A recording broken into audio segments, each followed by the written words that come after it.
அண்மை செய்தியை பார்த்து வருகிறோம்.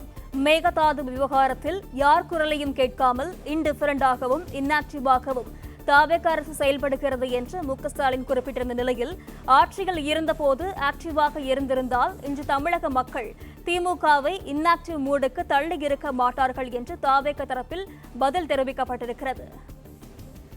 விவரங்களுடன் செய்தியாளர் மகேந்திரன் இணைப்பில் இருக்கிறார். வணக்கம் மகேந்திரன், இது குறித்தான விவரங்கள் என்ன?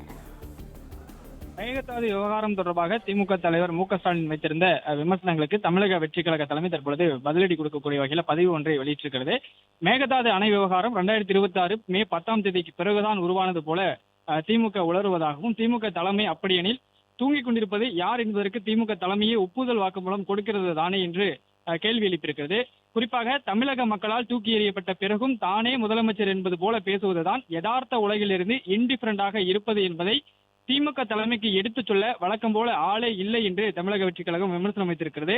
ஆட்சியில் இருந்தபோது ஆக்டிவாக இருந்திருந்தால் இன்று தமிழக மக்கள் உங்களை இன்ஆக்டிவ் மோடுக்கு தள்ளி இருக்க மாட்டார்களே என்று தமிழக வெற்றி கழக தலைமையிலிருந்து வெளியிட்டிருக்கக்கூடிய பதிவில் குறிப்பிட்டிருக்கக்கூடிய நிலையில, யதார்த்தம் எதையும் உணராமல் ஆட்சி அதிகாரத்தை இழந்த பொறாமையில் வயிற்றெழுச்சலில் பதவி வெறியில் திமுக பிதற்றுவதை மக்கள் நன்றாகவே உணர்ந்திருக்கின்றனர். திமுக தான் இன்னும் உணராமல் இருப்பதாக குறிப்பிடப்பட்டிருக்கிறது.